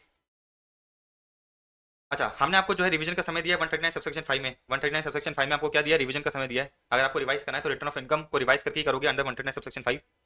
आप एओ को जो है लेटर लिख के ही नहीं कह सकते कि भाई मेरे रिटर्न को रिवाइज कर दो। तो जो मैंने आपको बताया वही लोगों ने इधर दे रखा है, वही मैंने आपको क्या दे रखा है, इधर दे रखा है। अच्छा, इसी तरह से आपको एक और ऑप्शन दिया गया है, कि भाई आप अपडेटेड रिटर्न फाइल करके अपनी रिटर्न रिवाइज कर सकते हो। लेकिन आपने एक चीज समझ रखी होगी कि भाई अपडेटेड रिटर्न में आप अपना जो है बेसिकली इनकम को कम नहीं कर सकते, लॉस को बढ़ा नहीं सकते। तो अपडेटेड रिटर्न बेसिकली सरकार के फायदे के लिए है। तो हमने कहा कि भाई आप जो है रिटर्न को रिवाइज कर सकते हो। आप अगर आपको जो है रिटर्न को रिवाइज करना है एओ के सामने, तो आप क्या करोगे, बेसिकली जो है रिवाइज रिटर्न ही फाइल कर सकते हो अंडर 139 सबसेक्शन 5। आप जो मेयर लेटर उसको लेटर देके चिट्ठी देके ये नहीं कह सकते कि भाई मेरी रिटर्न को रिवाइज कर दो। तो जो मैंने आपको बताया वही लोगों ने इधर दे रखा है कि भाई 139 सबसेक्शन 5 एक्सप्लेन कर दिया, ठीक है, 139 सबसेक्शन 5 एक्सप्लेन कर दिया, फिर आगे बता दिया कि fresh claim before the AO आप जो है क्या करोगे, रिवाइज रिटर्न फाइल करके ही करोगे। ये कहाँ पे डिसाइड हुआ था, सुप्रीम कोर्ट इन गोडसे इंडिया वर्सेस सीआईटी, ठीक है। ये लॉ का नाम याद रखने की आपको जरूरत नहीं है, केस लॉ का आपको नाम याद करने की जरूरत नहीं है, ठीक है। तो बेसिकली अगर आपको जो है क्या करना है, एओ के सामने कुछ चीजों को रिवाइज करना है, अपने रिटर्न ऑफ इनकम रिवाइज करनी है, तो आप क्या करोगे, रिटर्न को रिवाइज करोगे basically on the basis of as per the provisions of 139 subsection 5, जो हमें कहता है कि भाई आप क्या कर सकते हो, अपनी इनकम को, अपनी रिटर्न ऑफ इनकम को रिवाइज कर सकते हो, और उसकी भी टाइम लिमिट दे रखी है। अच्छा देखो क्या दे रखा है। हाँ जी, तो देखो क्वेश्चन नंबर 13 पे कर रहे थे अपन। क्वेश्चन नंबर 13 क्या कह रहा है कि भाई AO within the powers vested him under 142(2)(a, right, while examining the accounts of PNF limited had order to get the same audited, ठीक है। तो बेसिकली एओ 142(2)(a में एसएससी को बोलता है कि भाई आप क्या करा क्या हो, आप जो है स्पेशल ऑडिट करा क्या हो। कंपनी क्या बोलती है, कंपनी बेसिकली बोलती है कि भाई देखो हम जो है ये ऑर्डर नहीं मानेंगे क्योंकि आपने जो है अपॉर्चुनिटी ऑफ बीइंग हर्ड नहीं दी थी। तब सवाल आता है कि भाई एक्शन ऑफ एओ करेक्ट है क्या। आपने कंसेप्ट पढ़ रखा है कि भाई 142(2)(a के अंदर अगर आपको जो है ऑर्डर पास करना है स्पेशल ऑडिट का, तो बेसिकली आपको क्या करना पड़ेगा, अपॉर्चुनिटी ऑफ बीइंग हर्ड देनी पड़ेगी। तो इस केस में देखो वही है कि भाई आप जो है अपॉर्चुनिटी ऑफ बीइंग हर्ड, अब जो है basically opportunity of being heard दिए बिना ऑडिट पास नहीं कर सकते, ऑडिट का ऑर्डर पास नहीं कर सकते, देयरफॉर एक्शन ऑफ एओ क्या है, एक्शन ऑफ एओ इनवैलिड है। इजी। आ जाओ क्वेश्चन नंबर 14 पे। देखो क्या दे रखा है, कांति की एज है 49 ईयर्स, किसमें एंगेज है, is in the engage in the business of growing, curing, roasting and grounding of coffee in India after mixing chicory had income of 6 lakh. तो बेसिकली ये काम क्या कर रही है, ये बेसिकली कॉफी कॉफी को क्या कर रही है, ग्रो कर रही है, क्योर कर रही है, रोस्ट कर रही है, ग्राउंडिंग कर रही है। अच्छा इसकी इनकम आ रही है 60 लाख, 6 लाख की, सॉरी 6 लाख की इसकी इनकम आ रही है। अब इसमें क्या दे रखा है, from this business which was her only source of income during the year ended 31/3/2024। अब देखो क्या कह रही है, she consults you to have the opinion whether she is required to file the return of income as per the provisions of 139 subsection 1, ठीक है। तो basically अपन को ये बताना है कि भाई इसको रिटर्न ऑफ इनकम फाइल करने की जरूरत है क्या। तो देखो एक सरकार ने क्लैरिफिकेशन दिया था, सरकार ने क्लैरिफिकेशन दिया था, किसको क्लैरिफिकेशन दिया था, तो क्या दे रखा है, clarification regarding filing return of income by the coffee growers, जो बेसिकली क्या है, इंडिविजुअल्स हैं, covered by the rule 7B, क्या दे रखा है, अकॉर्डिंग टू दिस सर्कुलर। ये सर्कुलर हमें ये कहता है, ये सर्कुलर हमें क्या कहता है कि भाई कोई भी इंडिविजुअल जो क्या कर रहा है, इनकम डिराइव कर रहा है from growing, curing, roasting and grounding of coffee with or without mixing शिकोरी, उसको रिटर्न ऑफ इनकम फाइल करने की जरूरत नहीं है, उसको रिटर्न ऑफ इनकम फाइल करने की जरूरत नहीं है अगर aggregate of 40% of his or total income from growing coffee with or without mixing chicory and income from all other sources liable to tax is less than basic exemption limit. मुझे एक चीज बताओ, ये जो 6 लाख की इसकी इनकम है, 6 लाख की इनकम में से क्या हो रहा होगा, 6 लाख की इनकम में से 40% तो बिजनेस इनकम है, और बाकी जो 60% है वो क्या है, एग्रीकल्चर इनकम है, जो क्या है एग्जाम्प्ट है। तो सरकार ने क्लैरिफिकेशन दिया कि जो इंडिविजुअल कॉफी ग्रोअर है उसकी जो बिजनेस इनकम है प्लस उसकी जो भी सारी अदर इनकम है वो मिला के अगर बेसिक एग्जामिशन लिमिट से कम है तो उसको जो है रिटर्न ऑफ इनकम फाइल करने की जरूरत नहीं है। 6 लाख का 40% कितना होता है, 2,40,000। और मुझे बता रखा है कि भाई इसकी कोई भी और अदर इनकम नहीं है, देखो क्या दे रखा है, विच was her only income, only source of income, तो इसकी टोटल इनकम कितनी आ रही है, 2,40,000 आ रही है। बेसिक एग्जामिशन लिमिट से क्या है, कम है, बेसिक एग्जामिशन लिमिट से कम है, तो इसको रिटर्न ऑफ इनकम फाइल करने की जरूरत नहीं है एज पर दिस सर्कुलर। तो सरकार ने सर्कुलर दिया था किसके लिए, इंडिविजुअल कॉफी ग्रोअर्स के लिए। अच्छा आगे देखो क्या दे रखा है, अगर ये क्या करती है, यूएस में ट्रैवल करती है और खर्चा कितना करके आ जाती है, अगर ये यूएस में ट्रैवल करती है और खर्चा 2,20,000 का करके आ जाती है, तो आपको पता है आपने क्या प्रोविजन पढ़ रखा है कि अगर कोई भी बंदा फॉरेन में ट्रैवल कर रहा है तो अगर वो 2 लाख से ज़्यादा का खर्चा कर देता है तो सरकार कहती है कि भाई आप जो है compulsory return of income file करो। आप अमीर इंसान हो, आप जो है अमीर इंसान हो, compulsory return of income file करो। देखो ये रहा, फॉरेन ट्रैवल कर दिया आपने 2 लाख से ज़्यादा का, तो आपको क्या करना पड़ेगा, compulsory return of income file करनी पड़ेगी, कंपल्सरी जो है आरओआई फाइल करनी पड़ेगी। तो इस केस में क्या हो जाएगा, कंपल्सरी आपको जो है आरओआई फाइल करनी पड़ जाएगी। आगे बढ़ते हैं अपन। देखो क्या दे रखा है, Ram N individual filed his return of income for the assessment year 24-25 on 15/6/2024। Basically इसने अपनी क्या करी, रिटर्न ऑफ इनकम फाइल करी 15/6/2024 को। आगे देखो क्या दे रखा है, he discovered that he has not claim deduction under ATC, इसने जो है एटीसी का डिडक्शन नहीं लिया है द सेड रिटर्न दो ही has opted for the normal provisions of the act, मतलब बेसिकली जो एटीसी का डिडक्शन होता है उसने नहीं लिया है। अच्छा देखो क्या दे रखा है, he claim the said deduction through a letter address to the AO. तो मैंने आपको बता दिया था कि अगर आपको अपने रिटर्न में कोई क्लेम करना है और क्लेम किसके सामने कर रहे हो, एओ के सामने कर रहे हो, तो आप लेटर से जो है क्लेम नहीं कर सकते। आपको क्या करना पड़ेगा, आपको जो है रिटर्न ऑफ इनकम फाइल करनी पड़ेगी 139 सबसेक्शन 5 में। तो आपको क्या करना पड़ेगा, रिवाइज करनी पड़ेगी अपनी रिटर्न, बिना रिटर्न को रिवाइज करे आप जो है कोई भी क्लेम एओ के सामने नहीं कर सकते। जो मैंने आपको बताया वो इन लोगों ने इधर एग्जाम्पल में दे रखा है। आ जाओ नीचे क्या दे रखा है, तो क्या दे रखा है, AO is bound to allow the set off brought for losses under section 72। अगर एसएससी उसको क्लेम नहीं करता है तो ये कह रहा है कि भाई अपन को बताना है कि स्टेटमेंट करेक्ट है गलत है। AO is bound to allow the set off of brought forward losses under section 72 even if the SSC has not claimed the same in the return of income. भाई मैंने रिटर्न ऑफ इनकम फाइल करी, मेरा पिछले साल का कोई business loss था, मैं अपनी रिटर्न ऑफ इनकम में उसको जो है एडजस्ट करना भूल गया, तो क्या एओ की जिम्मेदारी बनती है? क्या एओ की जिम्मेदारी बनती है? किस बारे की जिम्मेदारी? Just give me a second.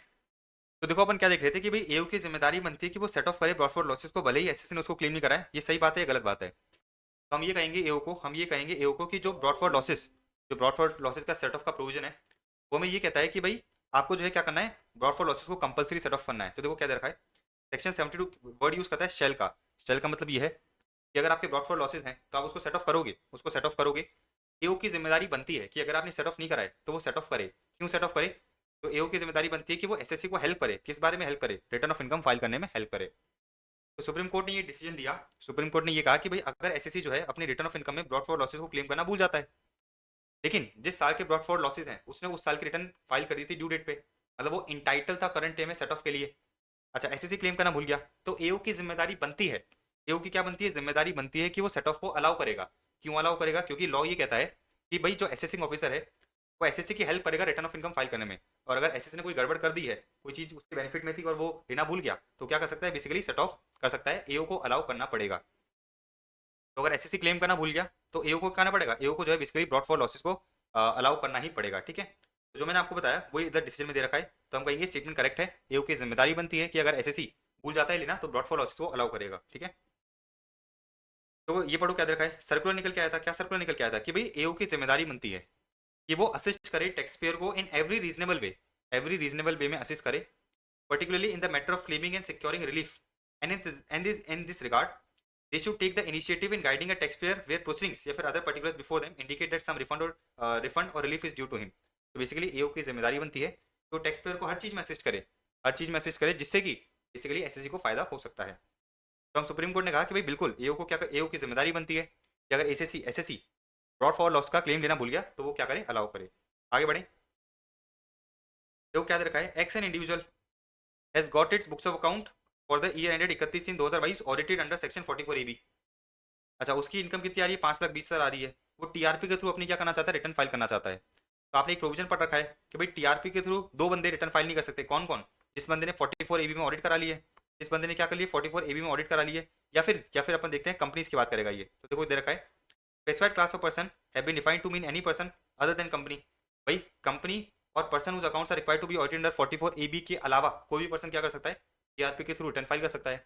अपन ने क्या करा है, बुक्स ऑफ अकाउंट्स की ऑडिट करा ली 44 एबी में, तो अपन जो है बेसिकली टीआरपी के थ्रू रिटर्न फाइल नहीं कर सकते। तो देखो क्या देखा है, ही cannot furnish his return of income through TRP, easy है। अब देखो मिस्टर रोहन आ गए आपके सामने जो बैठे हैं, लेकिन 65 साल के नहीं हुए। देखो क्या दे रखा है, मिस्टर रोहन जिसकी एज 65 ईयर्स है, वो क्या है, आरओआर है, रेसिडेंट एंड ऑर्डिनरी रेसिडेंट है।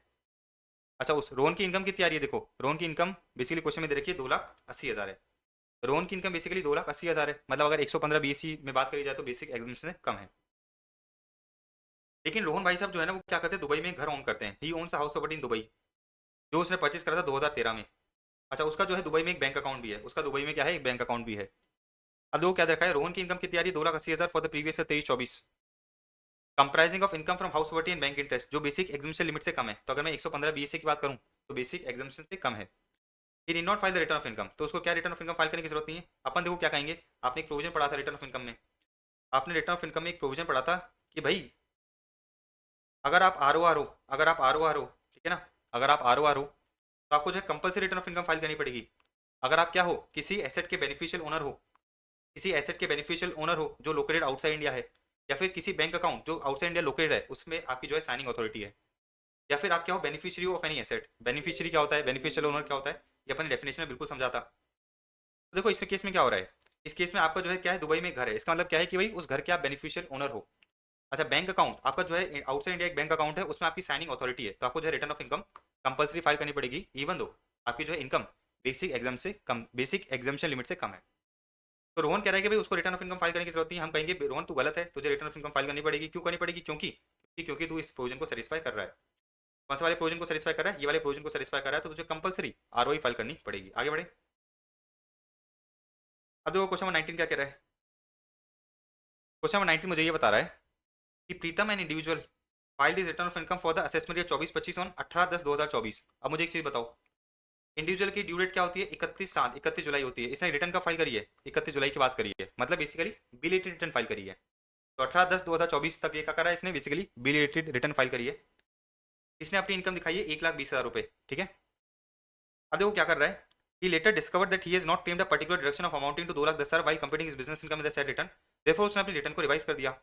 तो आपको बताया कि आप अपनी रिटर्न को कब तक रिवाइज कर सकते हो? With in 9 months from the end of the financial year तक रिटर्न को रिवाइज कर सकते हो। आपने जो है बिलेटेड रिटर्न फाइल करी थी 18/10/2024 को, रिटर्न को रिवाइज कब तक कर सकते हो? रिटर्न को रिवाइज कर सकते हो 31/12/2024 तक। अपन ने बेसिकली 29/12/2024 को रिटर्न रिवाइज कर दी। अपन ने जो है बेसिकली 29/12/2024 को क्या करी? रिटर्न रिवाइज कर दी। इसकी वजह से मेरा लॉस कितना निकल के आ गया? मेरा लॉस निकल के आ गया 90,000 का। मेरा लॉस निकल के आ गया 90,000 का। तो आपकी देखो, आपने पहले इनकम दिखाई थी 1,20,000 की, आपने बोला कि भाई मैं 2,10,000 का ये क्लेम करना भूल गया, तो जिसकी वजह से आपकी इनकम कितनी हो गई? आपकी इनकम हो गई 90,000। अब सवाल आता है कि भाई जो है आपका 90,000 का लॉस है, क्या इसको आप कैरी फॉरवर्ड करने देंगे? क्या जो 90,000 का लॉस है इसको जो है हम कैरी फॉरवर्ड करने देंगे? तो हम कहेंगे नहीं। आपने जो है 139 सबसेक्शन 3 पढ़ रखा है। 139 सबसेक्शन 3 क्या कहता है? 139 सबसेक्शन 3 ये कहता है कि अगर आपको लॉस को कैरी फॉरवर्ड करना है तो आपको रिटर्न ड्यू डेट तक फाइल करनी है। रिटर्न क्या करनी है? ड्यू डेट तक फाइल करनी है। क्या आपने return of income due date तक फाइल करी है? आपने return of income due date तक फाइल नहीं करी है, आपने तो ड्यू डेट के बाद करी है। तो क्या हम इस लॉस को अलाउ कर देंगे? हम इस लॉस को अलाउ नहीं करेंगे सेट ऑफ करने का। अच्छा, आपने एक और चीज समझी होगी, अगर आप रिवाइज रिटर्न को क्या करते हो, अगर आप रिवाइज रिटर्न को रिवाइज करते हो, अगर आप रिटर्न ऑफ इनकम को रिवाइज करते हो, तो रिवाइज रिटर्न क्या कर देती है? सब्स्टिट्यूट कर देती है ओरिजिनल रिटर्न को। रिवाइज रिटर्न क्या कर देती है? सब्स्टिट्यूट कर देती है ओरिजिनल रिटर्न को। तो अगर ऐसा होता कि भाई आपने ओरिजिनल रिटर्न फाइल कर दी विद इन ड्यू डेट, और फिर आप क्या करते? फिर आप बेसिकली उसको रिवाइज करते, और इसमें आपका जो है 1,20,000 की इनकम थी, इसमें आपका 90,000 का लॉस था, तो हम अलाउ कर देते। क्यों अलाउ कर देते? क्योंकि बेसिकली हम ये कहते हैं कि भाई अगर आपको लॉस को क्या करना है, लॉस को कैरी फॉरवर्ड करना है, तो एक कंडीशन ये है कि आपको क्या करना पड़ेगा? ओरिजिनल रिटर्न को ड्यू डेट तक फाइल करना पड़ेगा। आपने इस पर्टिकुलर केस में ओरिजिनल रिटर्न को ड्यू डेट पे फाइल कर दिया था, और फिर बाद में जाकर उसको रिवाइज करके लॉस डिक्लेयर कर दिया, तो बिल्कुल अलाउ कर देंगे। हम बिल्कुल अलाउ कर देंगे, कोई दिक्कत नहीं, क्योंकि रिवाइज रिटर्न क्या करती है? रिवाइज रिटर्न सब्स्टिट्यूट कर देती है ओरिजिनल रिटर्न को।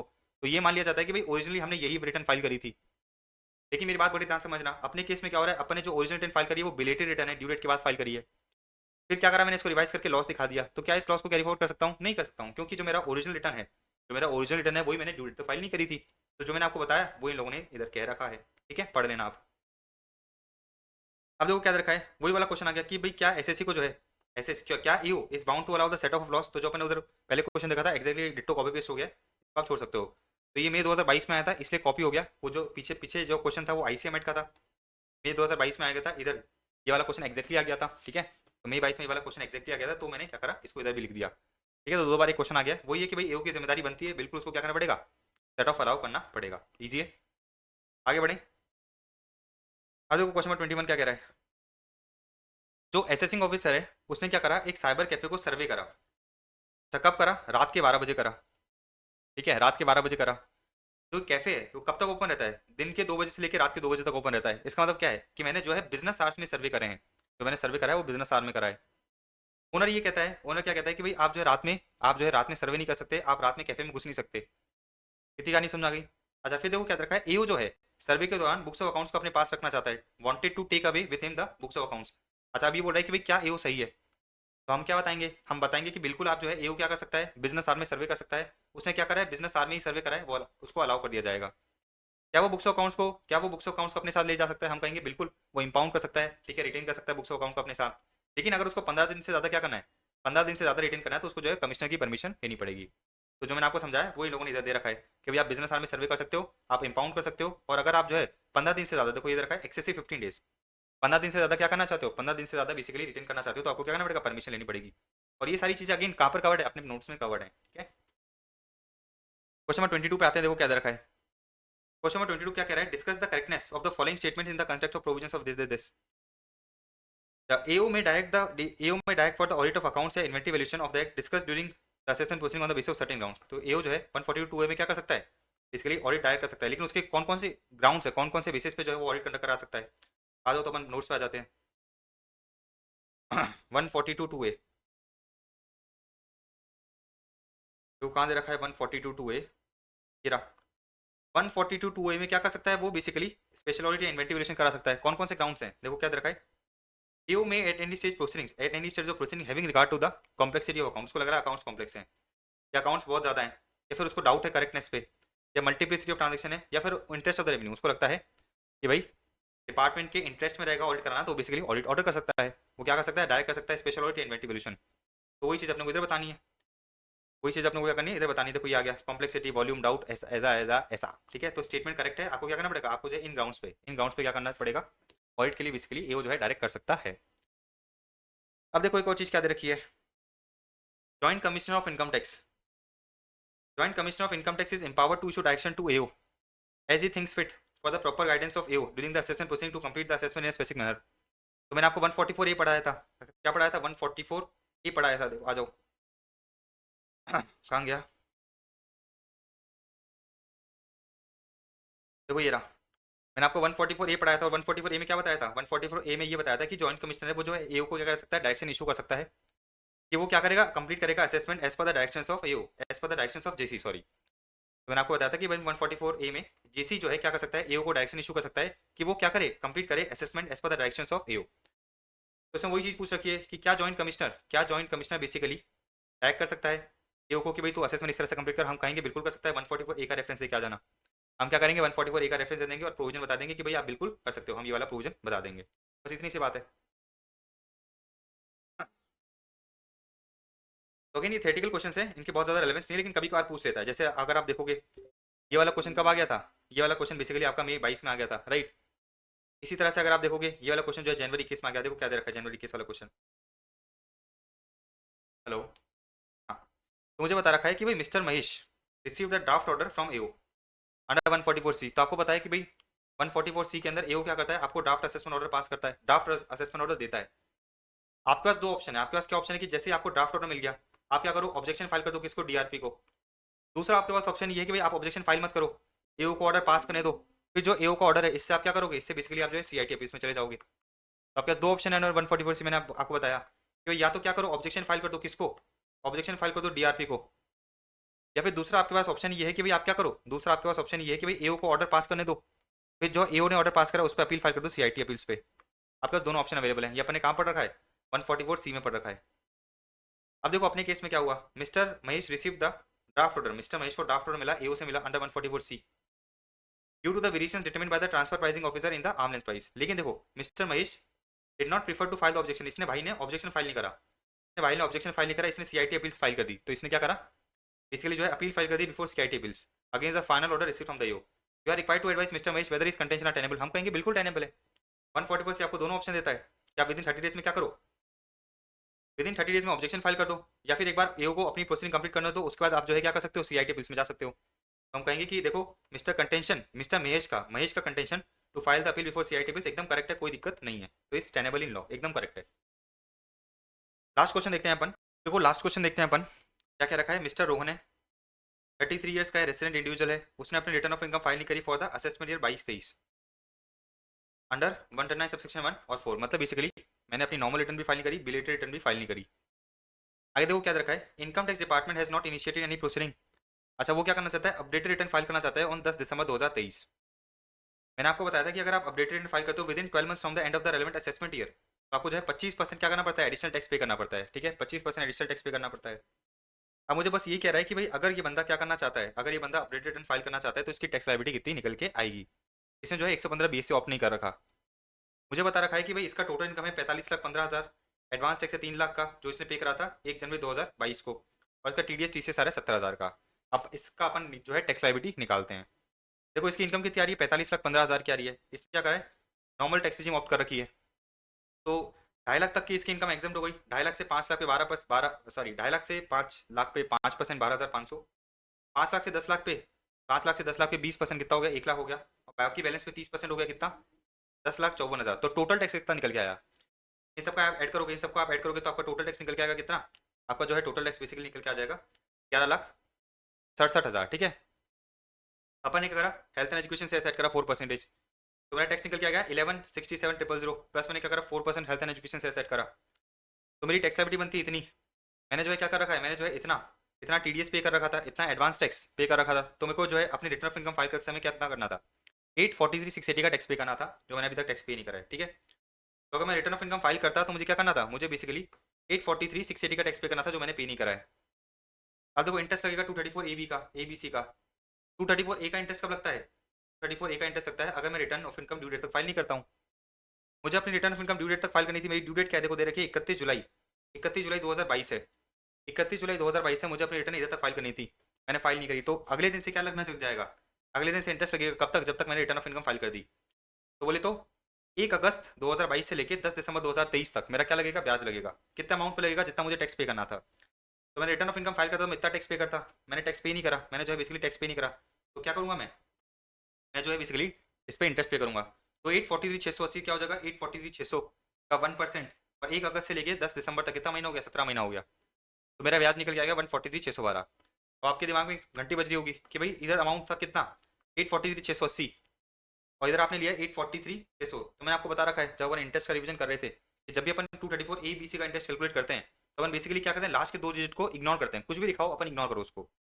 तो बेसिकली 843,600 लेंगे अपन, ठीक है। तो जब भी ए बी सी का इंटरेस्ट निकालो, जो भी आपका अमाउंट दिख रहा है उसमें से लास्ट के 2 डिजिट को इग्नोर कर देना, उसके उसमें क्या कर दोगे, 00 ऐड कर दोगे। तो 843,600 का मैंने 1% करा इंटू 17 महीने, मेरा 234 ए का निकल के आया ब्याज इतना। 234 भी मुझे ये कहता है कि अगर आपने जो है बेसिकली 90% ऑफ एडवांस टैक्स पे नहीं कर रखा, अगर आपने जो है 90% ऑफ एडवांस टैक्स पे नहीं कर रखा, तो अपन क्या करेंगे, तो अपन बेसिकली जो है ब्याज लगाना चालू करेंगे। कब से लगाना चालू करेंगे, from the end of the financial year till आपने जो है कब अपना टैक्स पे करा है। तो देखो क्या दरकार है, आपने एडवांस टैक्स पे नहीं करा, आपने एडवांस टैक्स पे नहीं करा, तो ब्याज कब से लगता है, from the end of the financial year. मेरा फाइनेंशियल ईयर कब खत्म होगा, 31 मार्च 2022 के अगले दिन पे आ जाऊंगा मैं। तो 1 अप्रैल 2022 से लेके मैंने कब अपनी रिटर्न ऑफ इनकम फाइल करी है, इतना मुझे क्या करना पड़ेगा, इतना मुझे जो बेसिकली, इतना जो है मुझे बेसिकली इस इतने पीरियड का टैक्स पे करना पड़ेगा, इतने पीरियड का सॉरी इंटरेस्ट पे करना पड़ेगा, इतने पीरियड का इंटरेस्ट पे करना पड़ेगा अंडर 234 बी। तो 234 बी में ब्याज कब लगता है, जब मैंने अपना 90% ऑफ एडवांस टैक्स पे नहीं करा। मुझे एडवांस टैक्स कितना पे करना था, 12,13,680 माइनस 70,000, ठीक है। जो अमाउंट आएगा उतना मुझे एडवांस टैक्स पे करना था। मैंने पे कितना करा है, मैंने सिर्फ पे करा है कितना, 3 लाख का एडवांस टैक्स पे करा है। तो निकालो कितना आ रहा है, 12,13,680, 12,13,680 माइनस करो 70,000। ये जो है 1143680 का एडवांस टैक्स पे करना था, मैंने पे कितना करा है, मैंने पे करा है सिर्फ और सिर्फ 3 लाख। कितना पे नहीं करा, 843,680 पे नहीं करा, इससे ब्याज लगेगा। तो 843,600 देखो अगेन मैंने बताया, इसको अपन क्या करेंगे, इग्नोर कर देंगे। तो कितना बचेगा 843,600 का 1% पर मंथ, कब से कब तक, 1 अप्रैल से लेकर 10 दिसंबर तक। और 1% पर मंथ या पार्ट ऑफ मंथ लगता है। तो मेरा 234 बी का ब्याज निकल गया है कितना, 177,156, ठीक है। 234 सी का ब्याज कब लगता है, जब आपने एडवांस टैक्स की इंस्टॉलमेंट पे नहीं करी है। आपको 15, 45, 75, 100 आपको जो है क्या करनी थी, एडवांस टैक्स इंस्टॉलमेंट पे करनी थी, आपने पे नहीं करी। तो कोई दिक्कत नहीं, जितना भी आपका एडवांस टैक्स बनता है, जितना भी आपका एडवांस टैक्स बनता है उससे हम क्या लेंगे, उस पर हम जो है बेसिकली ब्याज लेना चालू करेंगे। तो आपको एडवांस टैक्स कितना पे करना था, आपको एडवांस टैक्स पे करना था 12,13,680 माइनस 70,000, बोले तो 11,42,680, 11,43,680 का आपको जो एडवांस टैक्स पे करना था, आपने पे नहीं करा। तो हम क्या करेंगे, हम उसके 15%, मतलब बेसिकली 11,43,680 का 15% आपको क्या करना था, एडवांस टैक्स पे करना था, आपने पे नहीं करा। अच्छा ये आपकी फर्स्ट इंस्टॉलमेंट है, फर्स्ट इंस्टॉलमेंट कितनी है, 15% की है, आपने जो है ब्याज पे नहीं करा, सॉरी एडवांस टैक्स पे नहीं करा, तो हमें हमारा क्या लगेगा, ब्याज लगना चालू हो जाएगा। तो 11,43,680 इंटू 15% करो कितना है, 11,43,680 का 15% करा मेरा आता है 171,552। मैंने बताया इन दो को आप इग्नोर करोगे तो कितना बचा, 171,500। तो 171,500 का 1% इंटू 3 मंथ कितना हो जाएगा, 5,145, ठीक है। तो आपको एडवांस टैक्स पे करना होता है कब कब, आपको जो है एडवांस टैक्स पे करना होता है अप्रैल, मई, जून, जुलाई, अगस्त, सितंबर, अक्टूबर, नवंबर, दिसंबर, जनवरी, फेब एंड मार्च। तो आपको जो है 4 इंस्टॉलमेंट एडवांस टैक्स पे करना होता है। आपने जून में आपको 15% तक पे करना था, आपने पे नहीं करा तो 3 महीने का ब्याज लगेगा, 3 महीने का ब्याज लगेगा। फिर सितंबर में आपको क्या करना था, सितंबर में आपको जो है 45% पे करना था। आपने तो एडवांस टैक्स पे ही नहीं करा ना, अपन एडवांस टैक्स कब पे करा है बेसिकली, अगर आप देखोगे मैंने तो अपने क्वेश्चन में देखोगे आप, आपने एडवांस टैक्स पे करा है एक ही इंस्टॉलमेंट में, 3 लाख का, और 1 जनवरी को पे करा है, ठीक है। तो देखो जून की इंस्टॉलमेंट में आपको जो है 15% पे करना था इतना, लेकिन आपने पे नहीं करा, तो उसमें हमने ब्याज लगाया 1% इंटू 3 मंथ कितना हो जाएगा, 5,145। सितंबर की इंस्टॉलमेंट में आपको पे करना था 11,43,680 का, 11,43,680 का 45%, आपने पे नहीं करा। तो 11,43,680 का 45% कितना हुआ, 5,146,000। आगे 1% इंटू 3 मंथ आपका ब्याज लगा। तो ब्याज कहाँ लगा, एक तो ये लगा ब्याज और एक ये लगा। फिर थर्ड इंस्टॉलमेंट में आपको क्या करना था, थर्ड इंस्टॉलमेंट में आपको जो है 75% क्या करना था, बेसिकली एडवांस टैक्स पे करना था, आपने पे नहीं करा। तो 75% का 1% इंटू 3 मंथ आपका अगेन ब्याज लगा कितना, 25,000 का। लास्ट इंस्टॉलमेंट मार्च में, लास्ट इंस्टॉलमेंट जो मार्च है उसमें आपको जो है 1,143,680 का एडवांस टैक्स पे करना था, लेकिन आपने पे कितना करा है, आपने जो है बेसिकली 3 लाख का पे करा है, ठीक है। तो थर्ड इंस्टॉलमेंट होती है, थर्ड इंस्टॉलमेंट कब निकल के आती है, जून, सितंबर और दिसंबर। तो थर्ड इंस्टॉलमेंट तक मैंने जो है कोई भी एडवांस टैक्स पे नहीं करा था, तो मेरा ब्याज नहीं लगा। अच्छा, सरकार ये कहती है कि मार्च तक, मार्च की इंस्टॉलमेंट तक आपको जो इतना पैसा जमा कराना था, आपने जो है सिर्फ 3 लाख जमा कराया, तो डिफरेंस, इतना डिफरेंस जमा नहीं कराया, उसका 1% इंटू वन मंथ का ब्याज लगेगा आपका 8436। तो आपका टोटल ब्याज कितना हो गया 234 सी का, 234 सी का टोटल ब्याज हो गया 54,750। आपने क्योंकि return of income late file करिए, तो हम आपसे 5,000 की फीस भी लेंगे, तो आपका total tax plus interest plus fee कितना आया, तो आपका बेसिकली टैक्स निकला, देखो आपका ये टैक्स निकला, प्लस आपका ये इंटरेस्ट निकला, और फिर आपकी फीस निकली कितनी, 1,223,998। अब क्योंकि अपन अपडेटेड रिटर्न फाइल कर रहे हैं, तो अपन को क्या करना पड़ेगा, अपन को जो है 25% एडिशनल टैक्स पे करना पड़ेगा, और ये 25% किस पे लगता है, 25% लगता है सिर्फ और सिर्फ टैक्स और इंटरेस्ट पे, तो ये फी वाले कंपोनेंट पे नहीं लगेगा। तो 1223 टोटल था, 1223,998 टोटल था, उसमें से मैं 5,000 को लेस कर दूंगा, तो मेरा अमाउंट क्या निकल के आ जाएगा 12,18,998, और इसका मैं क्या करूँगा 25% कर दूंगा, तो मेरा जो है एडिशनल इनकम टैक्स आ जाएगा। फिर मैं दिस प्लस दिस ऐड कर दूंगा, तो मुझे total total net tax payable आ जाएगा। और आपको पता होता है कि भाई आपकी जो टोटल इनकम होती है, जो टैक्स पेबल होता है, उसको आप क्या करते हो 10 में राउंड ऑफ कर देते हो, तो 48 है, तो 48 का क्या हो जाएगा 50 हो जाएगा। तो इंपॉर्टेंट क्वेश्चन एग्जाम में आपसे पूछ सकता है, मेन काम होता है 234 ABC का ब्याज निकालना, और उसमें भी काम होता है 234 सी का निकालना। तो 4 इंस्टॉलमेंट में आपको पे करना पड़ता है, पहली इंस्टॉलमेंट में 15%, दूसरी इंस्टॉलमेंट में 45, फिर 75, और फिर आखिरी में 100%। उस अकॉर्डिंग 3 महीने का, 3 महीने का, 3 महीने का और 1 महीने का आपका ब्याज लगता है, ठीक है। ये 3 महीने का ब्याज लगा, 3 महीने का ब्याज लगा, ठीक है। फर्स्ट इंस्टॉलमेंट में 3 महीने का ब्याज, सेकंड इंस्टॉलमेंट में 3 महीने का ब्याज, थर्ड इंस्टॉलमेंट में अगेन 3 महीने का ब्याज, और चौथे इंस्टॉलमेंट वन वन मंथ का आपका ब्याज लगेगा, ठीक है। तो अपना फाइनली जो है, फाइनली अपना जो असेसमेंट प्रोसीजर वाला चैप्टर है वो पूरा फिनिश हो गया। अच्छा, ये वाला जो क्वेश्चन है ना, ये वाला जो क्वेश्चन है, ये वाला आप जब TDS TCS का रिवीजन कर लोगे, उसके अंदर आपका जो है इंटरेस्ट अंडर 234 ABC आता है। तो ये वाला जो क्वेश्चन है ना, ये वाला जो क्वेश्चन में 234 ABC का कंसेप्ट है, वो मेरे असेसमेंट वाले नोट्स में कवर नहीं है। क्यों नहीं कवर्ड है, क्योंकि वो TDS वाले जो नोट्स हैं, TDS वाले जो नोट्स है, TDS वाला जो चैप्टर है इस कंसेप्ट बुक में, उसमें 234 ABC मैंने एक्सप्लेन कर रखा है। अगर आपने नहीं पढ़ रखा तो 234 ABC जाके आप पढ़ सकते हो, ठीक है। तो ये वाला क्वेश्चन मैं सजेस्ट करूंगा कि आप तब करना जब आप बेसिकली TDS TCS और 234 ABC की नॉलेज ले लो, जब आप क्या करना बेसिकली, जब आप ये वाला क्वेश्चन कर लेना। तो फाइनली अपना जो है असेसमेंट असेसमेंट प्रोसीजर वाला चैप्टर खत्म हो गया। अपन नेक्स्ट आगे बढ़ेंगे, ठीक है। अपील से रिवीजन करेंगे अपन अपन क्या करेंगे, अपील से रिवीजन करेंगे, उसके अलावा उसके बाद अपन जो है बेसिकली PGVP स्टार्ट करेंगे। All right guys.